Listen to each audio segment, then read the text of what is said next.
નમસ્કાર મિત્રો, ફરી એક વખત વિડિયો લેક્ચરમાં આપ સર્વ વિદ્યાર્થી મિત્રોનું હાર્દિક સ્વાગત છે। મિત્રો, તમે જાણો છો એ પ્રમાણે પ્રકરણ નંબર 1 સંબંધ અને વિધેય ચાલી રહ્યું છે। એની અંદર આપણે સ્વાધ્યાય 1 અત્યારે આગળ વધારીએ છીએ। સ્વાધ્યાય 1માં તમને ખ્યાલ છે એ પ્રમાણે 1 થી શરૂ કરીને 13 દાખલા સુધીની વાત આપણે કમ્પ્લીટ શીખી ગયા છીએ। આજે એનાથી આગળ વાત કરવાની છે। એટલે પ્રશ્ન ક્રમાંક 14 પાના નંબર 27 ઉપર આપેલું છે। ગણ 0 1 2 3 4 5 પર દ્વિતીય સ્ટાર નીચે પ્રમાણે વ્યાખ્યાયિત છે। 14મા પ્રશ્નની વાત કરીએ મિત્રો।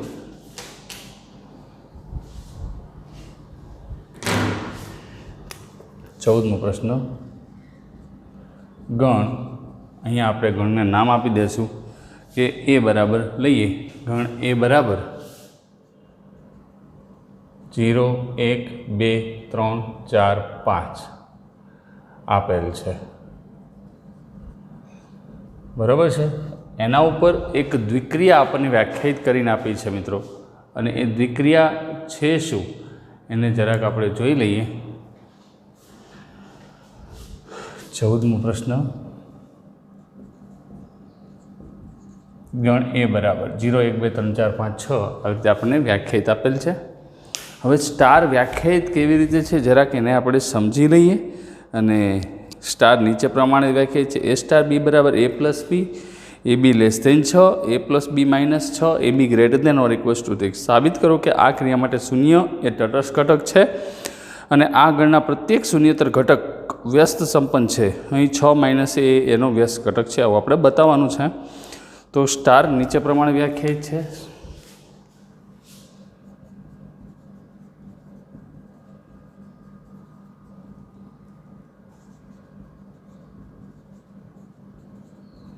આપણને આ રીતે આપ્યું છે મિત્રો। એ સ્ટાર બી બરાબર, બે અલગ અલગ વસ્તુ કીધી છે, બંનેને આપણે સમજી વિચારીને લખવાની છે। એ સ્ટાર બી બરાબર a plus B, A B less than 6, A અને બી બેનો સરવાળો છે, અને ત્યાં એ અને બી બંનેના મૂલ્ય આપણી પાસે 6 એ પ્લસ બીની કિંમત 6 કરતાં નાની લેવાની છે, લેસ દેન 6। અને બીજું વ્યાખ્યાય છે તમારી ટેક્સ્ટબુકમાં જ આપેલું છે, A plus B minus 6, A plus B greater than or equals to 6। આવી ક્લિયર વસ્તુ આપણને સમજાવેલી છે, અને એને કનેક્ટેડ જ આપણે આગળ વાત કરવાની છે। એમાં કોઈ વિશેષ નવી વાત આપણે કરવાની નથી। તો જેટલું પરફેક્ટ સમજાશે એટલો જ આપણને બેનિફિટ થશે। હવે માંગ્યું છે શું? આ ક્રિયા માટે શૂન્ય એ તટસ્થ ઘટક છે એવું। સ્ટાર આમ છે, ક્રોસ એ થી એ આમ છે, માટે ધારો કે ઈ જે છે આપણે ઈની કિંમત લઈએ તો ઈ જે છે એ તટસ્થ ઘટક છે એવું આપણે સ્વીકારી લઈએ કે ભાઈ સ્ટાર છે। ધારો કે ઈ એ સ્ટાર વિશે માટે ઈ એ સ્ટાર માટે તટસ્થ ઘટક છે, આપણે ઉતારી લીધું। આપણી પાસે વ્યાખ્યા શું છે? એ સ્ટાર ઈ બરાબર ઈ સ્ટાર એ બરાબર એ, બરાબર છે। આપણી પાસે વ્યાખ્યાયિત છે જ।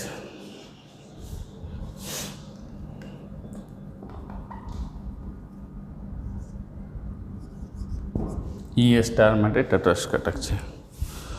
તો હવે આપણી વ્યાખ્યા એ બિલોંગ્સ ટુ એ માટે એ સ્ટાર ઈ બરાબર ઈ સ્ટાર એ બરાબર એ થાય।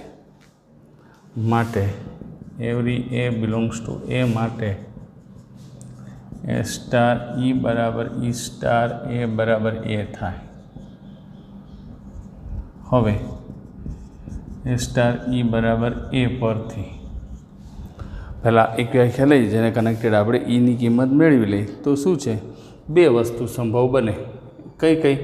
તો કે એ પ્લસ ઈ બરાબર એ, અથવા તો એ પ્લસ, કારણ કે 6 કે 6 થી મોટું છે એ આપણને ખબર નથી। એ પ્લસ ઈ બરાબર એ પ્લસ ઈ અહીંયા કાયદેસર રીતે થશે ને, 6 કરતાં નાનું હોય તો એ પ્લસ બી, મતલબ 6 કરતાં નાનું છે એ, અથવા એ પ્લસ બી એ પ્લસ ઈ -6 બરાબર એ। આ બંને વ્યાખ્યાયિત કરવી પડશે, એક તો ચાલશે નહીં। તો બંને વ્યાખ્યાયિત કર્યા પછી હવે આપણે અહીંયા કાયદેસર રીતે ગણતરી કરવી પડશે. તો અહીંયા જે છે આપણને આ બંને સાઈડ ઈ ઉડી જશે, ઈ બરાબર 0 અથવા અહીંયા ઈ બરાબર 6, પણ આ એમાં નથી, આ એમાં નથી. જો એ કેટલો આપ્યો છે 0 થી 5 સુધી. તટસ્થ ઘટક કોઈ પણ તમે લીધો હોય ને એ આપેલા ગણની અંદર હોવો જરૂરી છે. માટે ઈ બરાબર 0 એ સ્ટાર માટે તટસ્થ ઘટક છે. ઊંધું પણ ચકાસી લઈ. આ એ સ્ટાર ઈ સ્ટાર એ બરાબર 0 સ્ટાર એ બરાબર એની કિંમત 0 છે ને, 0 પ્લસ એ બરાબર એ, માટે ઈ બરાબર 0 સ્ટાર માટે તટસ્થ ઘટક છે. બરાબર, સ્ટાર માટે તટસ્થ ઘટક આપણને મળી ગયો છે. હવે વ્યસ્ત ઘટકની વાત કરીએ. ધારો કે એ બિલોંગ્સ ટુ એનો વ્યસ્ત ઘટક, ધારો કે એ બિલોંગ્સ ટુ એનો વ્યસ્ત ઘટક બી બિલોંગ્સ ટુ એ છે. બરાબર, એ બિલોંગ્સ ટુ એ માટે જે વ્યસ્ત ઘટક છે આપણી પાસે એ કયો લીધો આપણે? બી બિલોંગ્સ ટુ એ લીધો. જેથી કરીને આપણને ક્લિયરલી સમજાઈ જશે. અને જેટલું પરફેક્ટ સમજાશે એટલો જ આપણને બેનિફિટ થવાનો છે, એ સિવાય બેનિફિટ થવાનો નથી. બરાબર છે. અને જેટલું પરફેક્શન આવશે એટલી તમને વધારે મજા આવશે. તો તટસ્થ ઘટક આપણે લઈ લીધો છે. હવે એને કારણે વ્યસ્ત ઘટક, તટસ્થ ઘટક આપણે ઓલરેડી મેળવી લીધો છે. હવે એને કનેક્ટેડ આપણે વ્યસ્ત ઘટક પણ મેળવવાનો છે. તો વ્યસ્ત ઘટક કેવી રીતે મળશે એ વસ્તુ આપણે પહેલાં વ્યાખ્યા ઉપરથી વિચારીએ. તો એ સ્ટાર બી બરાબર ઈ બરાબર બી સ્ટાર એ, આવી વસ્તુ આપણી પાસે છે. બરાબર, તો મેં વ્યાખ્યાનો ઉપયોગ કરવો તો એ સ્ટાર ઈ બરાબર એ આમ થાય ને, એ સ્ટાર બી બરાબર ઈ આ તટસ્થ ઘટક છે. માટે એ સ્ટાર બી બરાબર 0 થાય. હવે એ સ્ટાર બી બરાબર 0 થશે તો બે પ્રકારની સંભાવના છે. અહીંયા મને એ તો ખબર નથી એ પ્લસ બી બરાબર 0 અથવા તો એ પ્લસ બી માઇનસ 6 બરાબર 0. આ બે શક્યતા રહેશે. એટલે અહીંયા શું થશે? કાં તો બી બરાબર માઇનસ એ આવશે, માઇનસ એ, અથવા અહીંયા આપણે બી જે છે એ તટસ્થ ઘટક છે તો અહીંયા બી બરાબર આપણને શું મળશે? તો કે 6 માઇનસ એ. તો આ બે વ્યસ્ત ઘટક આપણને મળ્યા. પણ વ્યસ્ત ઘટક તો અનન્ય તો હોય. તો એ બરાબર બી બરાબર માઇનસ એ આપણે લીધું. તો જો એ બરાબર 0 હોય, એ બરાબર 0 લઉં તો બી બરાબર શું મળે? આપણને 0 જ મળે. થાય ને, બી બરાબર 0 અને એ નોટ ઇક્વલ્સ ટુ 0 માટે એ બરાબર 0. તો બી બરાબર માઇનસ એ પરથી બી બરાબર 0 અને બી બરાબર એ બરાબર આપણને એ નોટ ઇક્વલ્સ ટુ 0 હોય તો બી બરાબર 6 માઇનસ એ આ એનો વ્યસ્ત ઘટક થશે. બરાબર, તો બી બરાબર 6 માઇનસ એટલે આ બે એના વ્યસ્ત ઘટક થાય. 0 માટે બી બરાબર 0 અને 6 માટે 6 માઇનસ એ. મતલબ એ નોટ ઇક્વલ્સ ટુ 0 ને વ્યસ્ત ઘટક 6 માઇનસ એ છે.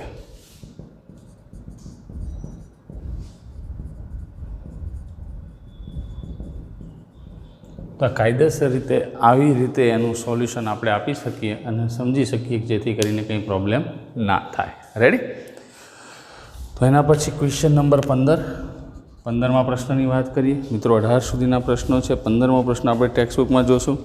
એ બરાબર -1 0 1 2 બી બરાબર -4 -2 0 2 અને વિધેયો એફ જી એ થી બી એફ ઓફ એક્સ બરાબર x² - x બિલોંગ્સ ટુ એ અને જી ઓફ એક્સ બરાબર 2 માનાંકમાં x - 1/2 -1 x બિલોંગ્સ ટુ એ દ્વારા વ્યાખ્યાયિત છે. એફ અને જી સમાન વિધેયો છે. તમારા જવાબની યથાર્થતા ચકાસો. જો 11મા ધોરણમાં સમાન વિધેયોની મેં તમને વ્યાખ્યા શીખવાડી હતી. પ્રદેશ સહપ્રદેશ સમાન હોય અને એના સૂત્રો સમાન હોય. સૂત્ર એટલે એફ ઓફ એક્સ બરાબર જે વિધેય હોય એ સમાન થાય તો એને ઇક્વલ ફંક્શન સમાન વિધેયો કહે છે. તો અહીંયા આપણે જોઈ લઈએ કે એ બરાબર કેટલા આપ્યા છે? -1 0 1 અને 2.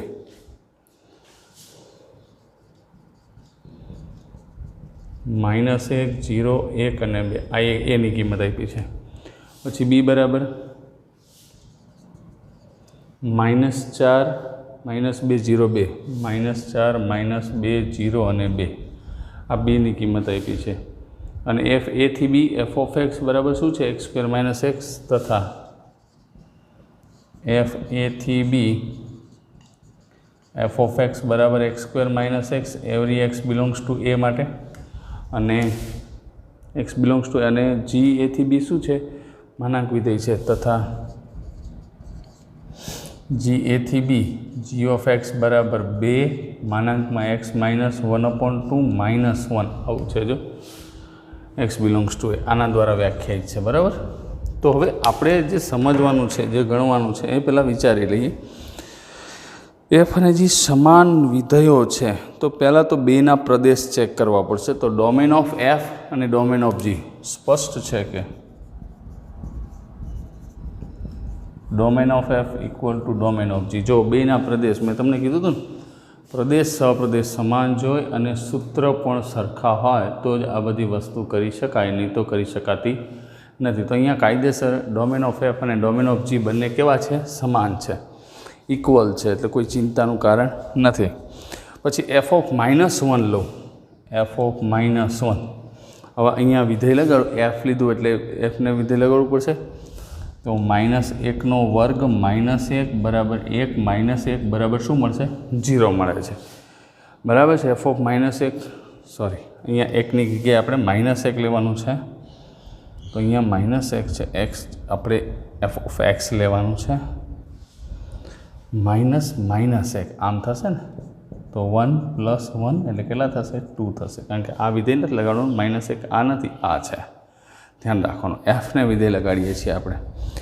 પછી એફ ઓફ 0 લઈ લો, બધા ઘટકોને વિચારીએ. એફ ઓફ 0 બરાબર 0² - x એટલે 0, એટલે આ શું થઈ ગયું? 0. એફ ઓફ 1 લઈ લઈ, કારણ કે આપણી પાસે જે કિંમત છે એ આપણે કાયદેસર લખવી તો પડશે. 1² - 1 બરાબર 1 - 1 તો 0. હવે એફ ઓફ 2 લઈ લો, એફ ઓફ 2 બરાબર 2² - 2, 4 - 2 તો એ પણ 2 થશે. આમ તમે જોઈ શકો છો બંનેના વિસ્તારના ઘટકો જે છે ને આપણને આટલા જ મળે છે. હવે તથા જી ઓફની વાત કરીએ તો જી ઓફ -1 પ્રદેશના જ ઘટકો લેશું તો અહીંયા લગાડીએ 2 કૌંસમાં માનાંકમાં -1 -1/2 -1 તો 2 માનાંકમાં -3/2 -1 તો 2 ઉડી જશે. 3 - 1 એટલે કેટલા આવ્યા? 2. તમે કાયદેસર વિચારી શકો છો. આ 2 ઉડી જશે, માનાંકની બહાર નીકળશે કિંમત, એટલે +or- થઈ જશે, એટલે એ શું થઈ જશે? 2 થઈ જશે. બરાબર છે, સમજણ પડે છે. પછી જી ઓફ 0 એને પણ ચકાસવું પડશે. તો જી ઓફ 0ની અંદર આ વિધેય લગાડીએ, 2 0 - 1/2 -1 તો આ 0, અહીંયા 2 1/2 પ્લસ થઈ જશે, -1 2 ઉડી ગયા તો શું જવાબ આવશે? 0. પછી કયો ઘટક છે? જી ઓફ 1, એને વિધેય લગાડીએ તો 2 1 - 1/2 -1 તો આ પાછું 1/2 થશે, -1 તો આ પાછું 0 થઈ જશે ને. અહીંયા તમે જોઈ શકો છો કે એ જ રીતે આપણને જવાબ મળતા રહે છે. જી ઓફ 2 લઈએ,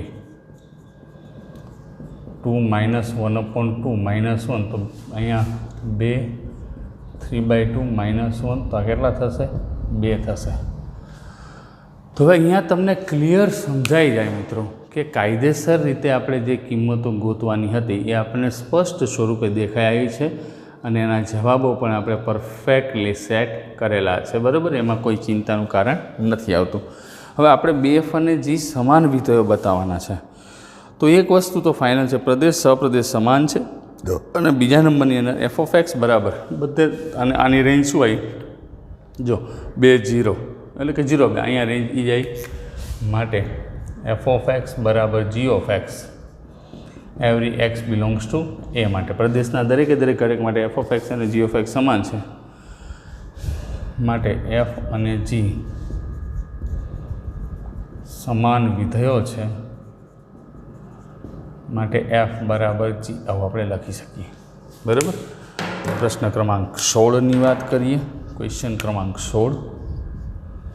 તો જો 16મા પ્રશ્નની અંદર ટેક્સ્ટબુકમાં ધ્યાન આપશું, આપણને MCQ આપ્યું છે 16 17 બંને MCQ છે, અને 18મો પણ MCQ છે, 19 સુધી MCQ છે, તો કંઈ વાંધો નહીં. MCQ ગણ 1 2 3 લો. 1 2 અને 1 3 ને સમાવતા હોય, સ્વવાચક હોય, સમિત હોય, પરંતુ પારંપરિક ન હોય તેવા સંબંધોની સંખ્યા. એ બરાબર કેટલું છે? 16 ए बराबर 1 2 3 बराबर। आर ए थी ए पर व्याख्यायित संबंध है। ए थी ए पर व्याख्यायित संबंध कयो लीधो आर। हवे अहींया तमने शुं कहीए छीए रकममां 1 2 અને 1 3 ने समावता होय, स्ववाचक होय, समित होय।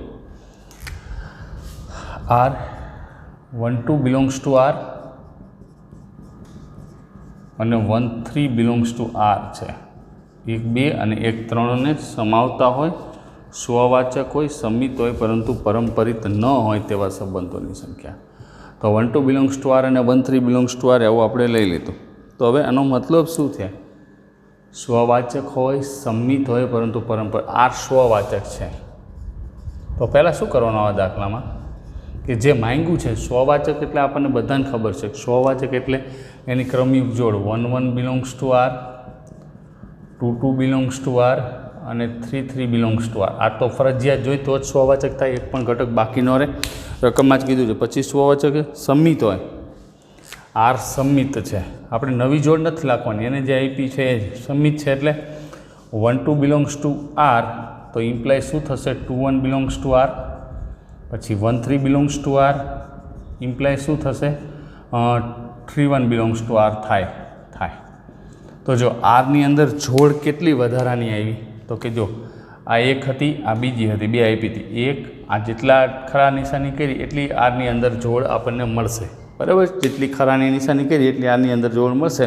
अने प्रथम बे शर्तो एटले स्ववाचक छे अने समित छे। हवे परंपरित न होय माटे आर शुं मळ्यो?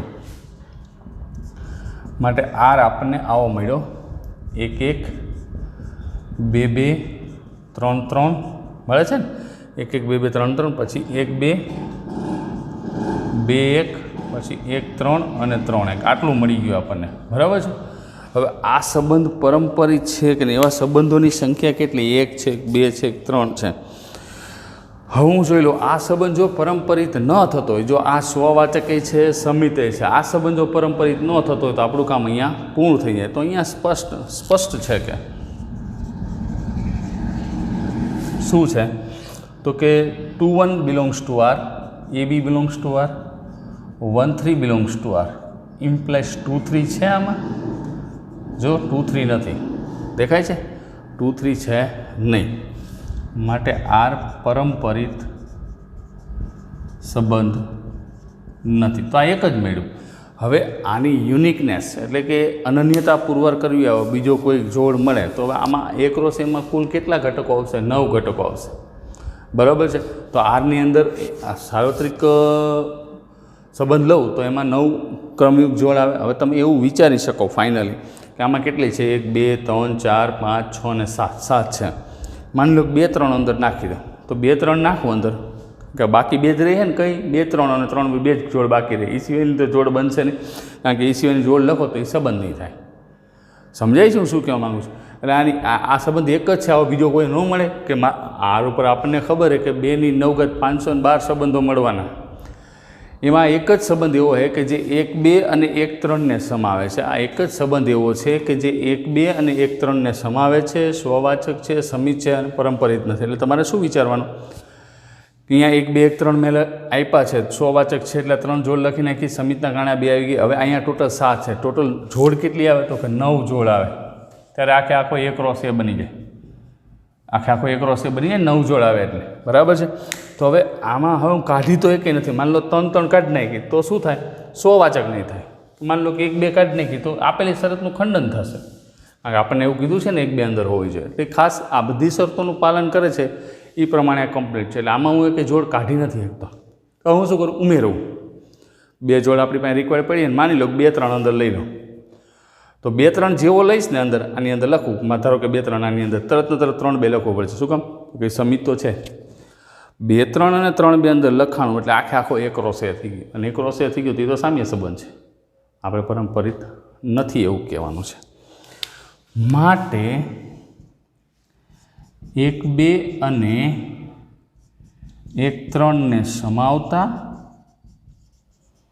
ए बराबर 1 2 3 परनो संबंध સંબંધ સ્વવાચક સંમિત છે, પરંતુ પરંપરિત ન હોય. એક બે અને એક ત્રણે સમાવતા એ બરાબર એક પ્રકારનો સંબંધ સ્વવાચક સંમિત હોય પરંતુ પરંપરિત ન હોય તેવો એક સંબંધ મળે. એક સંબંધ આર પર મુજબ મળે તો આ જે છે એ એક સંબંધ છે જે આપેલી શરતનું પાલન કરતું હોય એવો બીજું એક એ નહીં. તો એના પછીનો પ્રશ્ન એક બેને સમાવતા, તો એમાં પાછા સામ્ય સંબંધોની સંખ્યા ગોતવાની. બે આઈએમપી છે. એક બેને સમાવતા સામ્ય સંબંધોની, હવે આપેલા સોરી આનો સ્ક્રીનશોટ લઈ લે ને હમણાં હું રફ કરી નાખે. બરાબર છે, લેવી ગયો સ્ક્રીનશોટ. હવે અહીંયા આપણને શું કીધું છે? એક બેને સમાવતા અને સામ્ય સંબંધની વાત છે. તો જો એ કેટલા સંબંધો મળે એ વિચારવાનું છે તમારે. હંમેશા જ્યારે પણ ગણતરી કરો ને ત્યારે મગજમાં એ વસ્તુ રાખવાની કે તમને પ્રશ્ન શું પૂછ્યો છે અને તમારે સેટ કેવી રીતે કરવાનો છે. અને જેટલી ક્લિયરિટીથી સેટ થશે ને એટલી જ તમને મજા આવશે. અને ઘડીક વાર હું નથી પૂછતો કારણ કે અહીંયા આપણે થોડીક વાત હજી સમજાવી છે.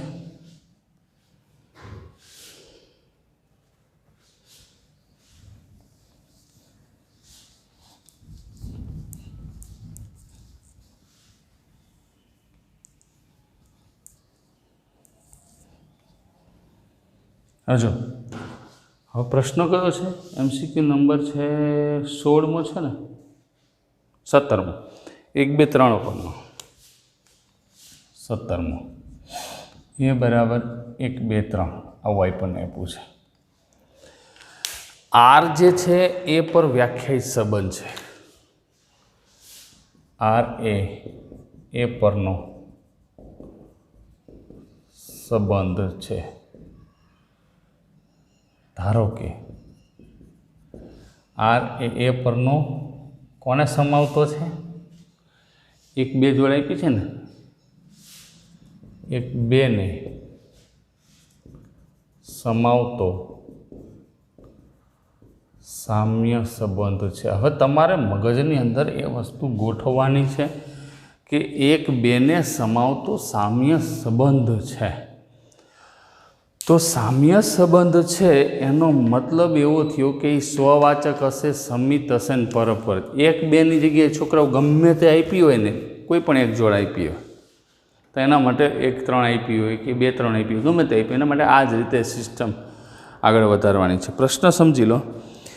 1 2 3 લો. 1 2 ને સમાવતા સામ્ય સંબંધોની સંખ્યા કેટલી થાય? બરાબર, 1 2 ને સમાવતા સામ્ય સંબંધોની સંખ્યા કેટલી થાય એવું આપણે ગણતરી લેવાની છે. સામ્ય સંબંધોની સંખ્યા, આર સામ્ય સંબંધ છે તો પહેલાં આર સ્વવાચક છે તો એનો મતલબ 1 1 2 2 3 3 બિલોંગ્સ ટુ આર. આ તો ફરજિયાત લેવા જ પડશે, આ સિવાય તો હાલશે નહીં.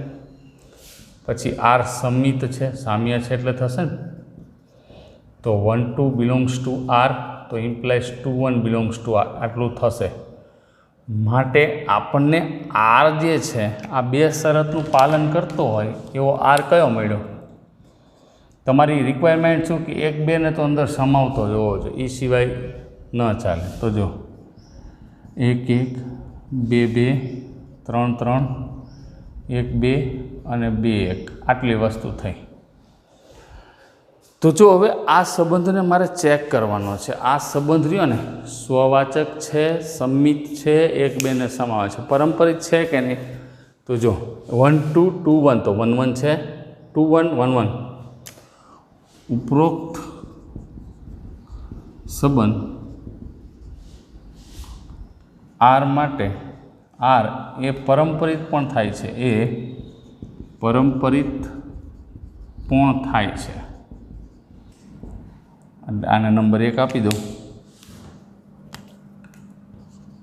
આ 1 માટે 1 એ સામ્ય સંબંધ છે. આમ લોકો લખાય 1 પરથી આર એ સામ્ય સંબંધ છે, બરાબર. તો એક સંબંધ મળ્યો. હવે અહીંયા જે મેં યુનિકનેસ પુરવાર કરી હતી, એક અનન્યતા કે એક જ છે, આવો બીજો ન મળે. શું કર્યું હતું કે આમાંથી જોડે કે કાઢી નથી શકતા, વધારી તો શકીએ ને, અને વધારવાથી જો આપણી શરતનું ખંડન ન થતું હોય તો વધારી શકાય છે. તો હવે હું શું કહું છું, ધ્યાનથી સમજજો કે આ એક સામ્ય સંબંધ મને મળી ગયો જે આપેલી શરતનું પાલન કરે છે એવો. હવે આની અંદર કુલ મળીને મારી પાસે એક્રોસ એની અંદર 9 જોડ છે. આમાં 5 વપરાણી જોઈએ, 1 2 3 4 5. હવે ધારો કે હું આની અંદર એક બીજી એડ કરું, કોઈ પણ એડ કરું, 2 3 ગમે તે તમે લઈ લો, બિલોંગ્સ ટુ આર છે. હવે એકલું આર છે તો આર છે કે એવો સામ્ય સંબંધ છે, તો ઇમ્પ્લાઇઝ તાત્કાલિક ધોરણે 3 2 બિલોંગ્સ ટુ આર આવશે, કારણ કે આર સામ્ય સંમિત છે. સંમિત છે એટલે આવશે. હવે જો આ આરની અંદર કેટલી જોડ થઈ? આટલી બધી થઈ. હવે તમે આવું વિચારી શકો શું, 1 2 બિલોંગ્સ ટુ આર અને 2 3 બિલોંગ્સ ટુ આર હોય, આ બે થશે ને. જો 1 2 તો ઓલરેડી આરમાં છે જ, અને પાછું આપણે 2 3 વધારાનું લીધું, તો 1 2 2 3 તો પાછું ઇમ્પ્લાઇઝ 1 3 બિલોંગ્સ ટુ આર મળે જ, આર હોય જ. શું કામ? તો કે આર પરંપરિત છે, સામ્ય છે એટલે પરંપરિત તો હશે જ ને. તો 1 3 બિલોંગ્સ ટુ આર તો ઇમ્પ્લાઇઝ 3 1 બિલોંગ્સ ટુ આર થાય, કારણ કે આર સંમિત. સમજાય છે ને શું કહું છું? કારણ કે એક સંબંધને કારણે એક જ જોડ ઉમેરી છે. જો આટલી જોડ હતી એમાં મેં એક આ વધારાને ઉમેરી, તો તાત્કાલિક મને આ મળી. હવે આ તો હતી જ ઓલરેડી, તો આ બે હતી, બરાબર. તો એના કારણે આ 1 3 મળી ને 1 3 મળી. તો જો 5 હતી ને બીજી આ 4 ખરાની નિશાની કઈ મળી આપણને, એક ઉમેરી તો બીજી 4 ઉમેરવી પડે. જો ન ઉમેરું તો મને જે રકમ આપી એની શરતનું પાલન ન થાય. જો જોડ ન ઉમેરું તો મને જે રકમ આપી એની શરતનું પાલન થતું નથી, એટલે મારે ફરજિયાત ઉમેરવી તો પડે જ. માટે આર બરાબર શું થયું? આખે આખો એક રોસે થશે, 1 1 2 2 3 3 1 2 અને 2 1. આ એક આટલું તો હતું જ, આ તો પરંપરિત હતો. પછી આમાં 2 3 નાખ્યા તો 3 2 મળ્યા, 3 2 મળ્યા તો 1 3 અને 3 1 પણ મળ્યા, ત્યારે આર બરાબર એક રોસે. આ બીજો જે સામ્ય સંબંધ છે, બરાબર. માટે આપણે એવું કહી શકાય, 1 2 ને સમાવતા સામ્ય સંબંધોની સંખ્યા 2 મળે.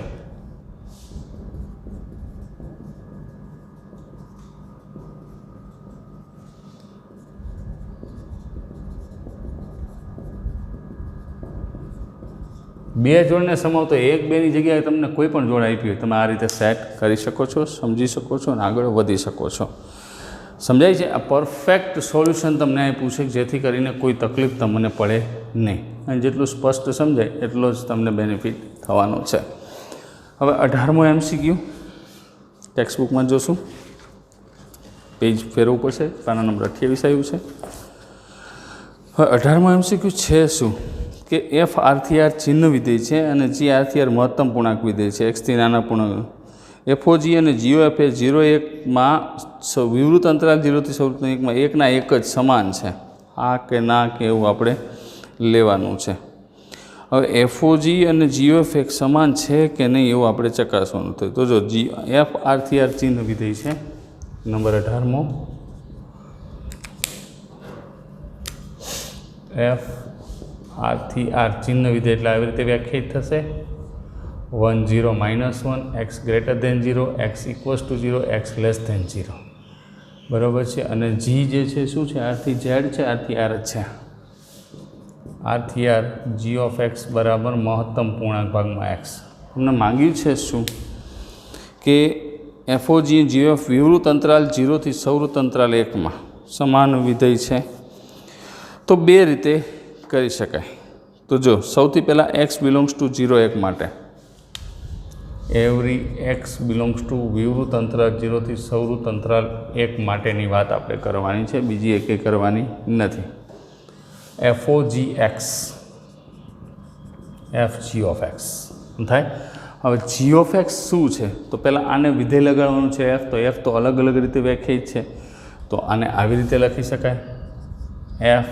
હવે જી ઓફ એક્સ અહીંયા 0 અને 1ની 0.5 લીધી હોય તો આપણને શું મળે? 0 મળે ને, કોઈ પણ એક કિંમત લીધી હોય. ક્યારે કે વિવૃત અંતરાલ એક્સની કિંમત આપણે વિવૃત અંતરાલ 0 અને 1માં લીધી હોય તો બરાબર છે. તો આની કિંમત g ઓફ એક્સની 0 મળશે ને, અને બીજું એક્ઝેક્ટ 1 લીધી હોય તો એ આપણને શું મળશે? 1.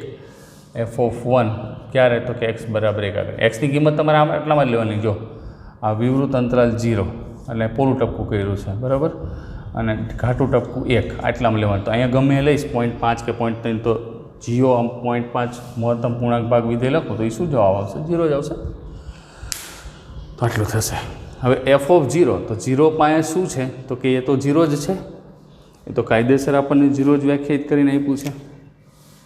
જેનો વિધેય 0 અને આ 1 છે f(1) આગળ x > 1 આગળ 1 થાય, અને અહીંયા કાયદેસર x બિલોંગ્સ ટુ 0 થી 1 અને x બરાબર 1.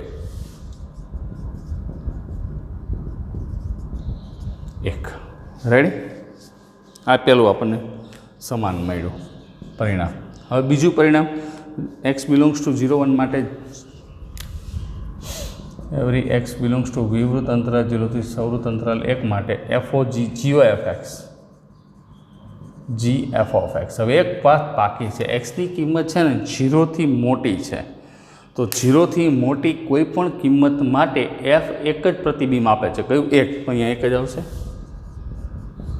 કારણ x > 0, x બિલોંગ્સ ટુ 0 થી 1, બરાબર. તો આને પૂર્ણાંક ભાગમાં 1, તો આ શું થયું? 1. તો બે સમાન નથી આવતા. ક્લિયર વસ્તુ છે. માટે વિવૃત અંતરાલ 0 થી સવૃત અંતરાલ 1 FOG not equals to g of f. વિકલ્પ કયો લખશું આપણે? તો જો ના, બરાબર, ના પાડી દેવાની કે ભાઈ નથી સમાન, એકના એક જ સમાન છે, ના ન થાય. AB પર દ્વિક્રિયાની સંખ્યા.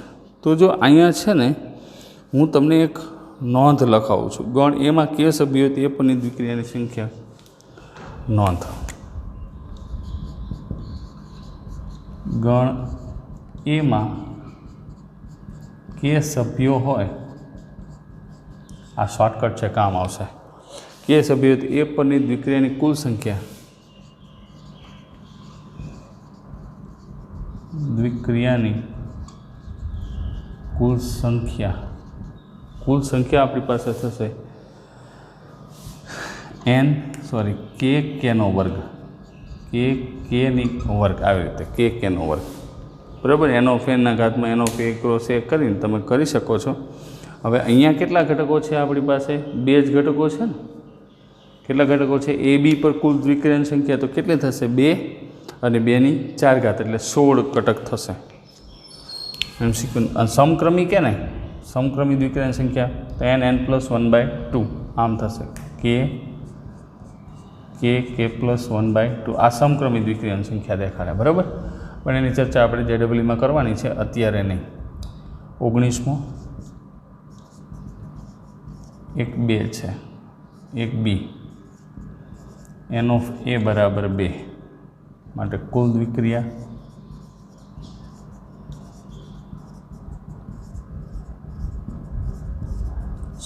થાય, બરાબર છે. ઓપ્શન B આપ્યો છે આપણને. તો મિત્રો આનો સ્ક્રીનશોટ લઈ લ્યો. આજે આટલું જ રાખીએ. આ પ્રકરણ પૂરું થઈ ગયું છે. નેક્સ્ટ વિડીયોમાં મળીએ ત્યારે ફરી પાછું નવું પ્રકરણ લઈને તમારી સમક્ષ આવશું. આની આગલા બધા જ ઉદાહરણ ગણી નાખવાના, કોઈ પણ ઉદાહરણ બાકી ન રહે એ ખાસ મગજમાં રાખવાનું. અને જે કંઈ પણ આમાં નાના મોટા પ્રોબ્લેમ હોય એ ભેગા કરી રાખવાના. જ્યારે પણ શક્ય હશે ત્યારે આપણે એ કાયદેસર રીતે સોલ્વ કરાવી નાખશું. તમારા બધા જ પ્રશ્નોનું સોલ્યુશન તમને મળી જશે. Okay friends, stay home, stay safe, stay with mathematics. આ કમ્પ્લીટ થઈ ગયું છે ચેપ્ટર. પરફેક્ટ પાકું કરી નાખજો. ટૂંક જ સમયમાં આની એક્ઝામનું એરેન્જમેન્ટ પણ કરીશું. Have a nice day friend.